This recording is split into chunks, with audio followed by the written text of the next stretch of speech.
Welcome to week 6, which means we're covering chapter 6 this week.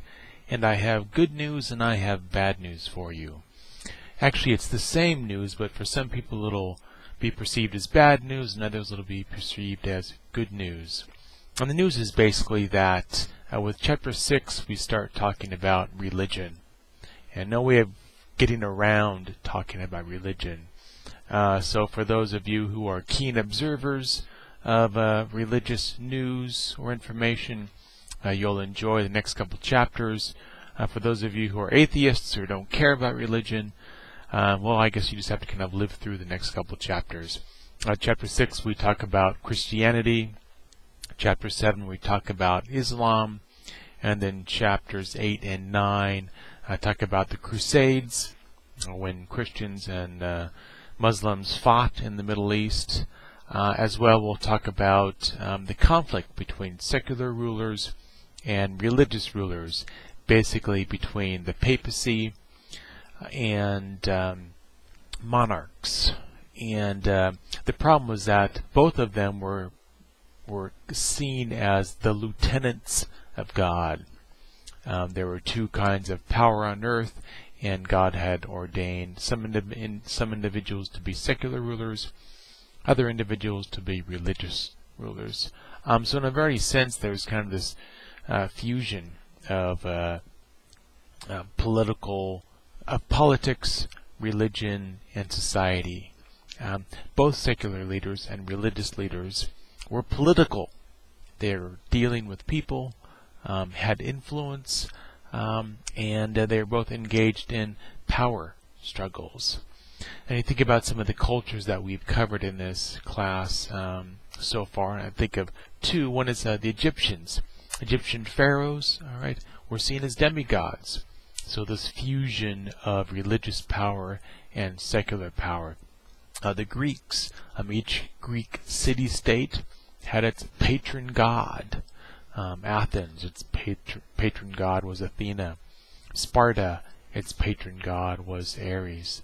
And individuals in those cities were commanded to acknowledge and honor the gods so that their city would flourish.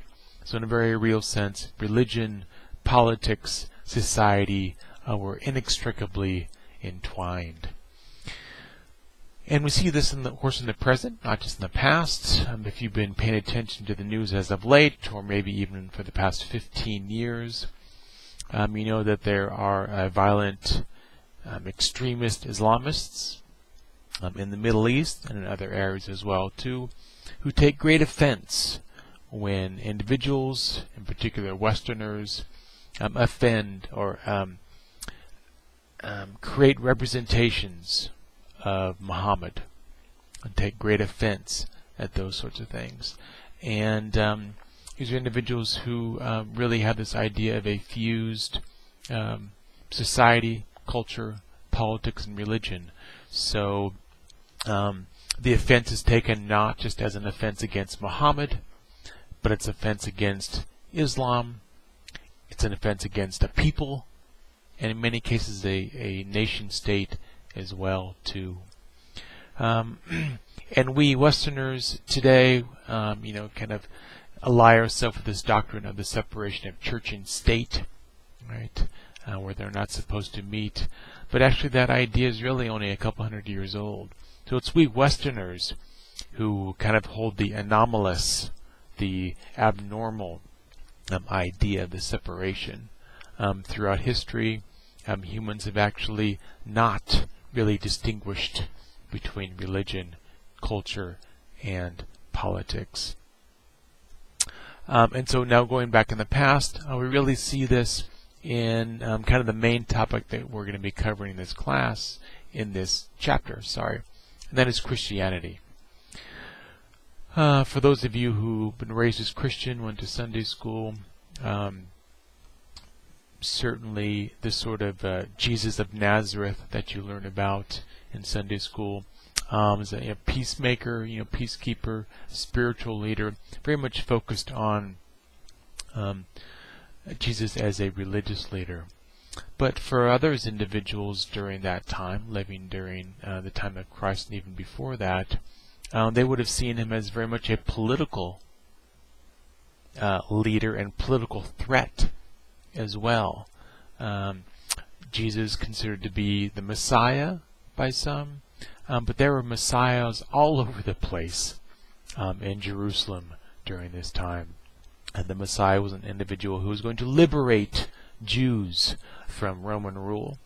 And so Zealots were a Jewish sect who were looking for the Messiah to come liberate Jews under Roman rule. So, when Jesus rides into Jerusalem at Passover, surrounded by individuals, when he talks about the kingdom of God, well, these are potentially threatening actions and ideas.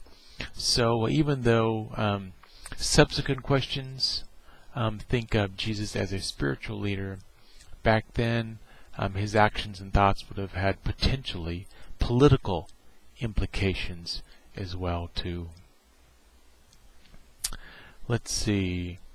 Again, for those of you who Christians learned about Jesus in Sunday school, I think this chapter will be kind of interesting to you because many individuals, Christians, haven't really been exposed to the historical Jesus. What it is that history tells us about Jesus as opposed to what Christian traditions tell us about Jesus. During Jesus' life, there actually aren't any, no one talks about Jesus while Jesus is alive. We don't have any primary documents that name Jesus while he was alive. All of the references to Jesus come decades later. Now that doesn't mean that historians believe that Jesus of Nazareth is a completely fictional character. Vast majority of them believe that he did exist. And the question is, what actually did he say? What actually did he do? And what the significance of those words and actions are. That's going to be where historians and Christian believers are going to differ. Right? But I think there's a couple pages about Jesus of Nazareth on there, which I think you'll enjoy, be instructional, and it's kind of interesting just to place Jesus within a historical context. Right? I mean, a good example is the Zealots. Right? I mean, the Bible doesn't talk about Zealots and other messiahs who are wandering around, claimed messiahs who are wandering around Jerusalem. You don't get that from the Bible. But placing Jesus in a historical context, it's kind of interesting to know that he would not have been unusual. There would have been other individuals who claimed themselves to be the Messiah, or there are other individuals that claim them to be the Messiah. There's going to be an interesting section here as well about the early church. One of the kind of transformations that the book talks about is this transformation of the early church into a later institutionalized church. And Christianity, for the first couple hundred years, was illegal in the Roman Empire.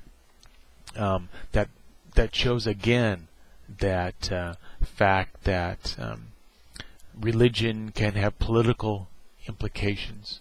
Right? There was only one state religion, and Rome in no way is going to allow religious diversity, right? Because religious difference can cause political implications. So the early church is small, it's local, it's home-based. It's very diverse in its beliefs and practices. Very isolated. It's illegal, as I've already said. And women hold high positions in the early church. And it's really only going to be until the 4th century when Constantine, who you'll learn about, comes on the scene and converts to Christianity as an emperor. And then a couple decades later, when a subsequent emperor makes Christianity the state religion, that Christianity is really going to become institutionalized. It's going to begin developing a huge infrastructure, administrative bodies. It's going to boot women out. And most importantly, this push for orthodoxy. Let's get diversity out of early Christianity right, diversity in beliefs and practices, right, and create an orthodox church, so specific doctrines that believers and churches must comply with to consider themselves as a Christian. You see that, I mean, from the very beginning, but it's really going to take on greater shape and greater magnitude beginning with the 4th century. The chapter isn't all about religion, though. It's also a little bit of talk about the transformation of the western half of the Roman Empire. For those of you who are fatalists and pessimists about America's future, you'll find a great model, a model that supports your fatalism in the fall of Rome. And there's a whole section beginning on page 190 about the 3rd century crisis. Various threats arise in the Roman Empire during this time. Inflation, plague, high taxes, wealth and political inequalities. Poverty and famine. And throw in about 150 years later, immigration, and while you've got quite the set, right? Many of the sorts of things that Americans today fear, is kind of leading America on a slow decline. So, Christianity, transformation of Rome, 2 major themes during this chapter. We have our typical quiz this week, and then an essay to write as well too, on some of the influential individuals in Christianity. So have a great week.